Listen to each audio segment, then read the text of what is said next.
Hi everyone. Today we will be doing chapter 8 in Esperanza Rising.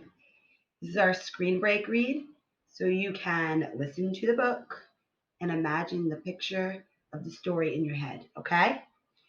Chapter 8 is called Elamandres, and that is almonds, okay? To do a quick recap, Esperanza is in America now. She is definitely struggling. She is trying to learn all kinds of new skills, and she only knows Spanish. She started to get a unfair reputation as like a princess. So she's kind of upset about that, and she doesn't even know how to use a broom. So I'm just going on and telling you what's happened. Marta, one of the characters, is kind of fresh to her. She seems like a bully. I think maybe she's just really upset about her past and she's taking out on Esperanza. Um, but it's a really tough time for Esperanza. She also is learning how to take care of the babies, the twins that are part of Alfonso, Miguel, and Hortensia's family. So that's something new. And she didn't even know how to wash clothes. She was using a washboard.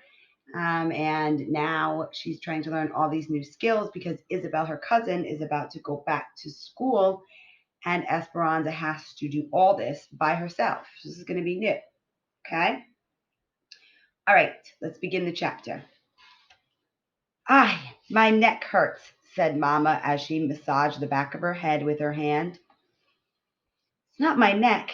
It's my arms. They're sore," said Hortensia. "It's the same for everyone," said Josephina.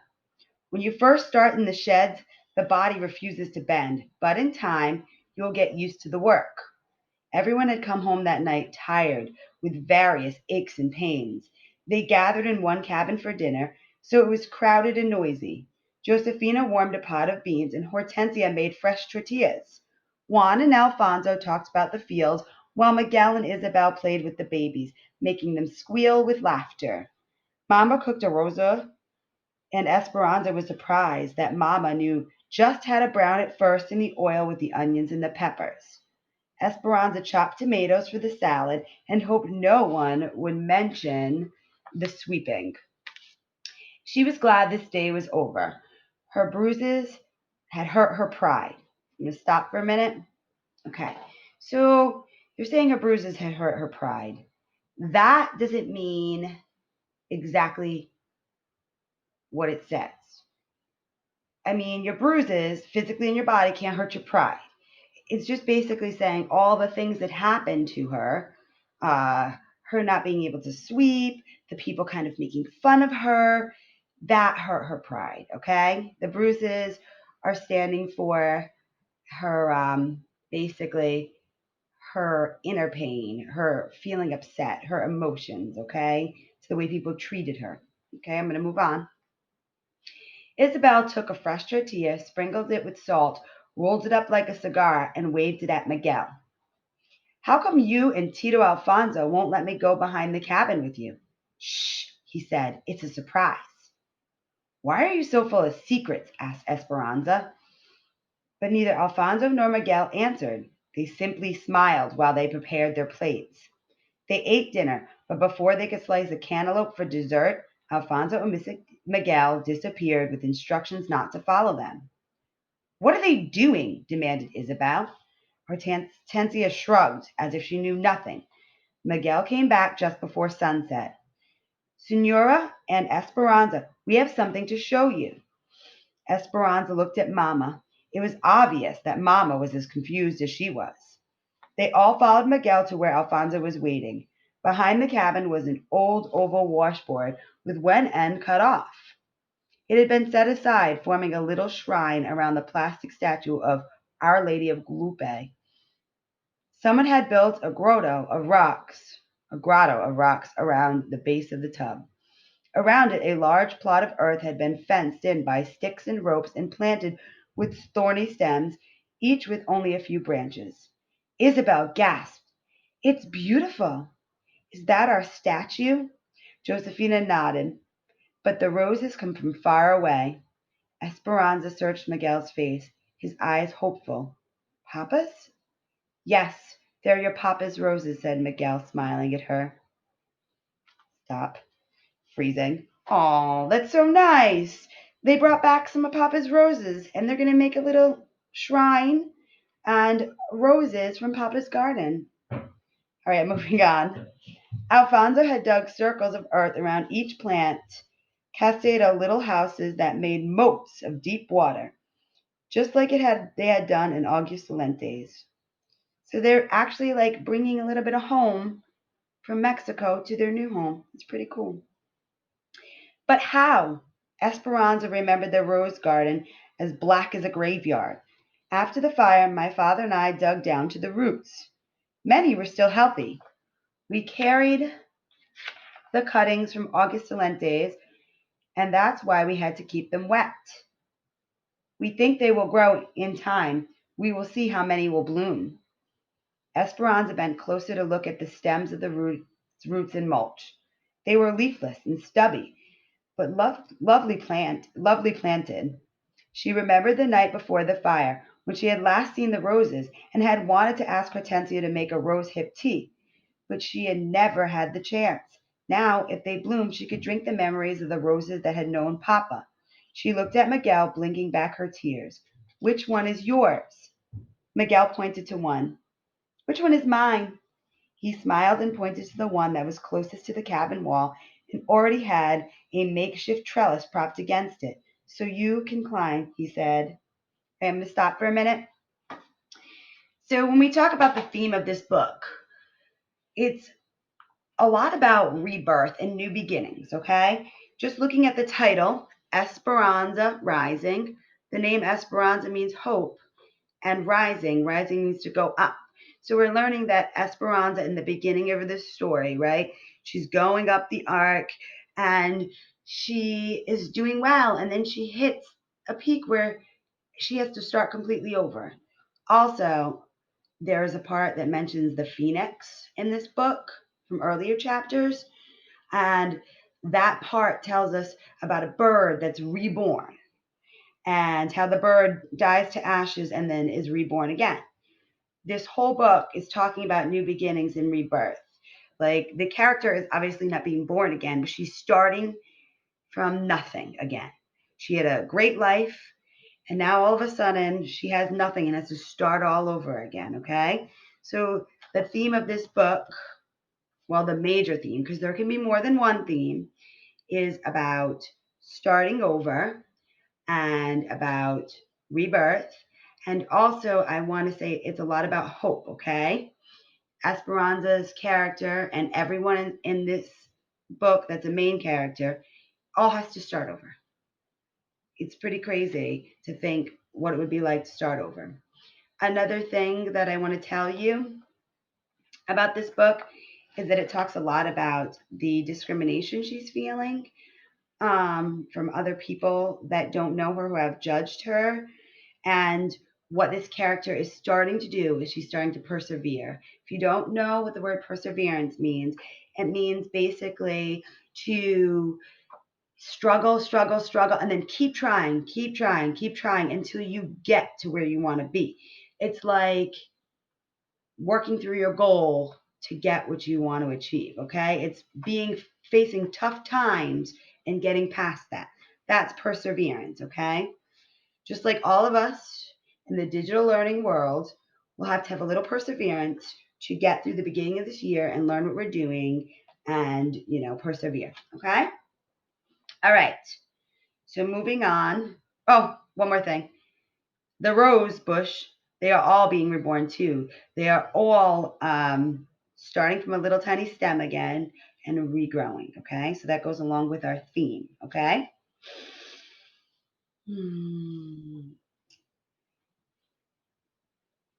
Mama walked up and down, carefully touching the cuttings. She took Alfonso's hand in her own and kissed him on the cheek. Then she went to Miguel and did the same. Muchas gracias, she said. That means thank you very much. Mama looked at Esperanza. Didn't I tell you that Papa's heart would find us wherever we go? The next morning, Hortensia put a piece of fabric over the window and sent Alfonso next door with Miguel, Juan, and the babies. Hortensia, Mama, and Josefina brought in a big wash tub and filled it half full with cold water. Then they heated the pots of water on the stove and warmed the baths. Esperanza was excited at the idea of getting in the tub. All they had done since they arrived was wash their faces and their arms with cold water in the sink. She hadn't had a real bath since they left Augustinente's. Whoa, freeze. A real bath. She hadn't taken a real bath, and I believe it was probably been like a few days, a week. This is crazy, okay? This is how hard it was. So you're getting a mental picture of the setting and the events that are happening and how her life has changed. She hasn't even had a real bath. That is pretty wild. Okay, moving on. But it was Saturday, and tonight was Jamaica, so the entire camp was getting cleaned up. That's the fiesta. Baths were being taken, shirts ironed, and hair washed and crimped. Crimped is like almost like a curled, like wave to the hair. Hortensia had given Esperanza her bath since she was a baby, and they had established a routine. Esperanza stood near the tub with her arms outstretched while Hortensia undressed her. Then she got in the tub and tried to wiggle while Hortensia washed her. She tilted her head back, keeping her eyes closed, while Hortensia rinsed her hair. Finally, she stood up and nodded, which was Hortensia's signal to wrap the towel around her. Esperanza went to one end of the wash tub, put her hands on the other side, and waited. Josefina looked up at Hortensia and raised her eyebrows. Isabel said, Esperanza, what are you doing? Mama walked over to Esperanza and said softly, I've been thinking you're old enough to bathe yourself, don't you think? Esperanza quickly dropped her arms and remembered Marta's taunting voice. No one will be waiting on you here. Yes, Mama, she said, and for the second time in 2 days, she felt her face burning as everyone stared at her. Hortensia came over and put her arms around Esperanza and said, We are accustomed to doing things a certain way, aren't we, Esperanza? But I guess I'm not too old to change. We will help each other. I will unbutton the buttons and you cannot reach, and you will help Isabel. Yes? Josefina, we need more hot water for these tubs. Andale, hurry. As Hortensia helped her with the blouse, Esperanza whispered, Thank you. So I'm going to stop quickly to explain that Hortensia is going back into what she normally knows, what's regular and a habit of hers. She is helping Esperanza wash. Now, that's what a servant would do. But now they need to adjust to their life. Esperanza's older. She's a teenager. She needs to wash herself. And this is a big life change for both her and Hortensia because Hortensia is used to playing the role of a servant, and Esperanza is the princess. She doesn't take her own baths. Well, now, in America, she's not the princess. She needs to learn how to do these things for herself. Okay, so just giving you a picture of how her world is still changing. Isabel and Esperanza went first, bathing in the tubs, then bending their heads to wash their hair. Mama and Josefina poured cups of water over them and rinsed off the soap. The women took turns going back and forth to the stove for hot water. Esperanza liked being with all of them in the tiny room, talking and laughing and rinsing each other's hair. Josefina and Hortensia talked about the gossip in the camp. Mama sat in her slip and combed out Isabel's tangles. The women took their turns and when Hortensia needed hot water, Esperanza rushed to get it for her before anyone else could. Okay, so I'm going to stop. Esperanza is now helping Hortensia. She's trying to play her new part. She's trying to adjust to life. She's like, oh, Hortensia's waited on me my whole life. I'm going to help her out. I'm going to step up. And this is cool how we can see that Esperanza's character is evolving. And by what I mean by that is her character is changing. She's becoming a different person. Okay? As she's rising, she's adapting. All right. Clean and dressed, with still wet hair, Esperanza and Isabel went outside to the wooden table under the trees. Josefina had given them burlap bags of almonds that she wanted shelled. Isabel bent over and brushed her hair in the dry air. Are you coming to Jamaica tonight? She asked. Esperanza didn't answer at first. She had not left the cabin since she made a fool of herself yesterday. I don't know, maybe. My mama said it's best to get over with it and face the people. And that if they tease you, you should just laugh, said Isabel. I know, said Esperanza, fluffing her own hair as it was almost already dry. She dumped the nuts onto the table and picked up an almond still in its flattened pod. The soft and fuzzy outside hull looked like two hands pressed together, projecting something inside. Esperanza popped it open and found an almond shell. She snapped the edges of the shell and pried it apart, then pulled the meat from it and its defense and ate it. I suppose Marta will be there tonight. Probably, said Isabel. And all of her friends, too. How does she know English? She was born here, and her mother, too. They are citizens, said Isabel, helping shell all the almonds. Her father came from Sonora during the Revolution. They had never even been to Mexico. There's lots of kids who live at our camp who have never been to Mexico. My father doesn't like it when Marta comes to the Jamaicas, though, because she is always talking to people about striking. There was almost a striking during the almonds, but not enough people agreed to stop working. My mama said that if there had been a strike, we would have to go into the orchards and shake the trees ourselves for these almonds. Okay, so I'm going to stop. We're going to remember they were talking about Mata.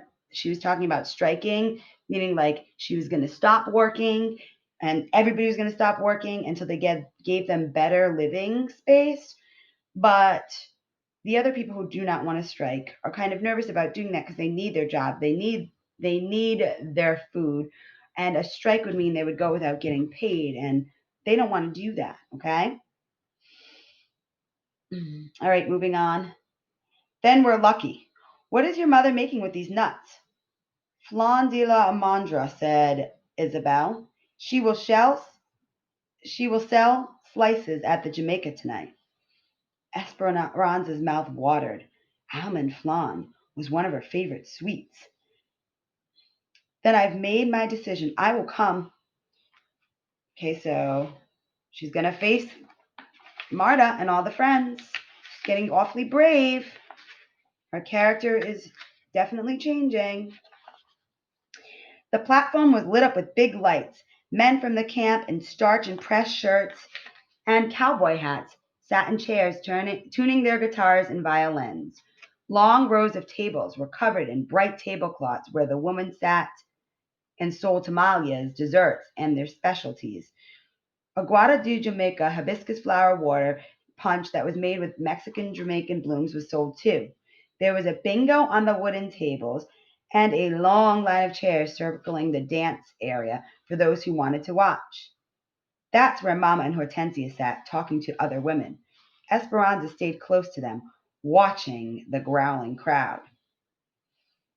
Hmm. It was growing, and more people started to come in. Where do all the people come from? She asked. The other night, she had heard Juan say that about 200 people lived in the camp, but there were many more than that now. These fiestas are popular. People come from other camps, said Josephina, and from Bakersfield, too. When the music started, everyone crowded around the platform, clapping and singing. People started dancing in the area around the stage. Children ran everywhere, chasing and hiding. Men held young boys on their shoulders, and women swaddled their infants, all of them swaying to the sounds of the small band. After a while, Esperanza left Mama and the others and wandered through the noisy crowd, thinking how strange it was that she could be in the middle of so many people and still feel so alone. She saw a group of girls who seemed about her age, but they were huddled together. More than anything, she wished Marisol were here. Isabel found her and pulled her hand. Esperanza, come and see. Esperanza let herself be led through the crowd. Someone from the town had brought a litter of kittens. A group of girls were crowded next to the cardboard box, cooing and cradling them. Okay, so I'm going to stop. We're going to try to find out what the word cooing means, in case you don't know.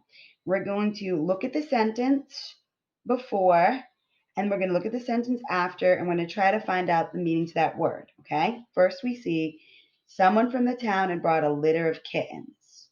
Okay, a litter of kittens is usually pretty cute. So I'm going to remember that in my mind. That's an inference. I'm inferring that these kittens are pretty cute. Now I'm going to read a group of girls were crowded next to the cardboard box, cooing and cradling them. They're holding these cute little kittens.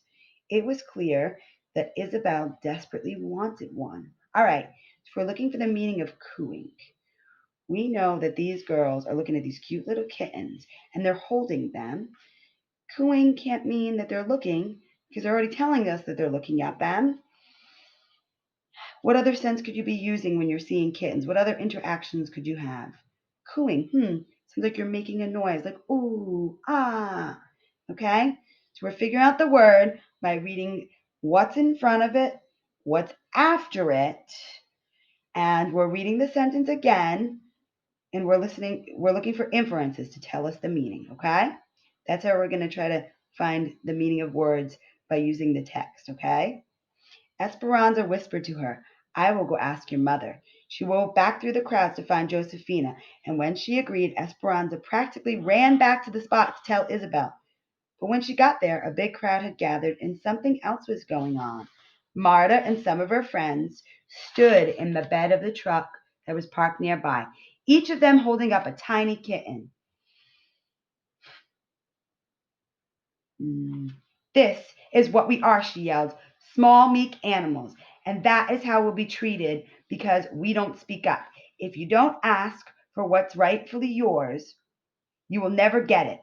It is how we want to. Is this how we want to live? She held up a kitten by the back of the neck, waving it high in the air. It hung limp in front of the crowd, with no decent home, at the mercy of people that are bigger than us and richer than us.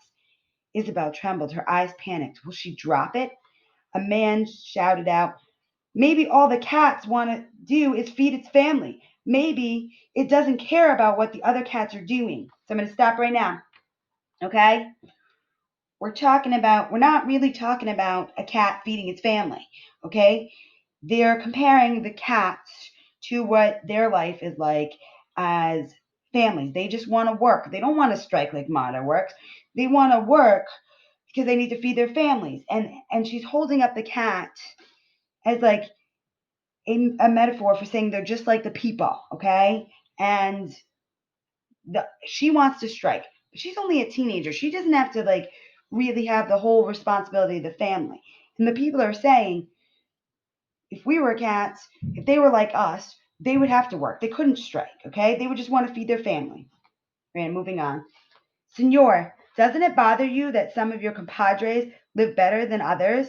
Yelled one of Mata's friends. Compadres means friends or people you work with. We are going to strike in 2 weeks at the peak of the cotton for higher wages and better housing. We don't pick cotton on this farm, yelled another man at the camp. What does it matter, yelled Mata, if we all stop working? If all the Mexicans are jutos together, she made her fist and held it up in the air.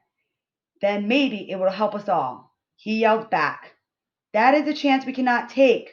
We want to work. That is why we came here. Get out of our camp. A cheer rose from around him. People started shoving, and Esperanza grabbed Isabel's hand and pulled her aside. The young man jumped in the truck and started the engine. Mata and the others tossed the kittens into the field. Then they pulled some of their supporters into the back of a truck with them, and they raised their arms, chanting, Hugula, Hugula, strike, strike. Why is she so angry? Asked Esperanza as she walked back to the cabin a few hours later with Josefina, Isabel, and the babies, leaving the others to stay later. Isabel carried the soft, mewing orange kitten in her arms. Hmm. She got the kitten, soft meowing kitten in her arms. Sorry, excuse me. Um, she got the kitten. She must have grabbed it from the field. That's something that we can infer. It doesn't tell us that she actually got the kitten that Marta had. We know that they put him in the field, and all of a sudden she's holding him. So that's another inference, and that's another skill we're learning in reading. All right. She and her mother moved around to find work. Sometimes all over the state, said Josephina. They work wherever there is something to be harvested. Those camps, those migrant camps, are the worst. Like when we were in El Centro, said Isabel. Worse, said Josephina. Our camp is a company camp, and people who work here don't leave. Some live here for many years. That is why came to this country to work, to take care of our families, to become citizens. We are lucky because our camp is better than most. There are many of us who don't want to get involved in the strike because we can't afford to lose our jobs, and we are accustomed to how things are in our little community. They want to strike for better houses? Asked Esperanza. That and more money for those who pick cotton, said Josephina. They only get 7 cents a pound for picking cotton. That's very little money, just to let you know. It's change. They want 10 cents a pound. It seems like such a small price to pay, but in the past, the growers said no. And now, more people are coming to the valley to look for work, especially from places like Oklahoma, where there is little work, little rain, and little hope. If the Mexicans strike, the big farm will simply hire others. Then what will we do? Esperanza wondered what would happen if Mama did not have a job. Would they have to go back to Mexico? Josephina put the babies to bed, then she kissed Isabel and Esperanza on the forehead and sent them next door. Isabel and Esperanza laid in their beds listening to the music and bursts of laughter from the background. The kitten, after drinking a bowl of milk, curled up in Isabel's arm. Esperanza tried to imagine conditions that were more shabby than this room that was covered in newspaper to keep out the wind. Could things possibly be worse? Sleepily, Isabel said, "Did you have parties in Mexico?" "Yes," whispered Esperanza, keeping her promise to tell Isabel about her old life. "Big parties. Once my mamma hosted a party for 100 people. The table was set with lace tablecloths, crystal and china, and silver candelabras. The servants cooked for weeks." Esperanza continued, reliving the extravagant moments. But relieved when she knew that Isabel was asleep. For some reason, after hearing about Mata and her family, she felt guilty about talking about the riches of her life in the past. Esperanza was still awake when Mamma came into bed later. A stream of light from the other room allowed just enough brightness for her to watch Mamma unbraid her hair and brush it out. "Did you like the party?" Mamma whispered. "I miss my friends," said Esperanza. "I know it's hard. Do you know what I miss? I miss my dresses." "Mamma," Esperanza said, laughing that Mamma would admit such a thing to her. "Shh," said Mamma. "You will wake Isabel. I miss my dresses too, but we don't seem to need them here." "That is true, Esperanza. Do you know that I am so proud of you for all that you're learning?" Esperanza snuggled her close. Mamma continued. "Tomorrow we'll be going to church in Bakersfield. After church, we are going to una tenda called coladas. Josephina said they sell every type of sweet roll and Mexican candies. So they're going to some kind of like food place. They were quiet, listening to Isabel breathing. "In church, what will you pray for?" Esperanza asked Mamma. Esperanza smiled. She and Mamma had done this many times before they went to sleep. "I will light a candle for Papa's memory," she said. "I will pray that Miguel will find a job on the railroad. I will ask Our Lady to help me care for Lupe and Pepe while Isabel is at school. And I will pray for some white coconut candy with red stripes on top of it." Mamma laughed softly. "But most of all, I will pray that Abuelita will get well, and that she will be able to get money from Tito Lewis's bank, and that she will come soon." Mamma stroked Esperanza's hair. "What will you pray for, Mamma?" "I will pray for all those things you said, Esperanza, and I will pray for all those things you said, Esperanza, and one more thing besides." "What's that?" Mamma hugged her. "I will pray for you, Esperanza, that you can be strong, no matter what happens." Ooh, I wonder what that's all about. Maybe there's a sneak peek into the future. Maybe Mama knows something that's going to happen that Esperanza doesn't. And maybe it's about Abuelita, or maybe it's about the money from Tito Lewis. I don't know. We'll have to wait and see. All right. There's one more thing I want to talk about quickly, and that's the point of view in this book. The narrator is talking about Esperanza. It's not like a personal narrative that you'd write that is in first person. The point of view is the third person point of view because they're telling the story through the vision of Esperanza, but it's not being told from Esperanza. Just so you know, it's third person because it's not saying basically that it's not just through Esperanza's eyes, okay? I'm just letting you know that is the point of view that's going on here, okay? We also know that because the book is being told in English. It also comes in Spanish, but that kind of gives us a hint because Esperanza only speaks Spanish. So just giving you a little insight on point of view, and just like explaining how this book um, is not just basically being told from Esperanza's first person point of view, because it's not, everything is not said from her perspective. Like she's not saying it's all the time. It's often having dialogue that Esperanza says and she's directly speaking, but the narrator is talking about the setting, everything else in the back, and it's not coming from Esperanza, but it is being told through her vision, okay? Through the character, okay? I hope you guys had a great spring break, and I'll see you soon. Bye.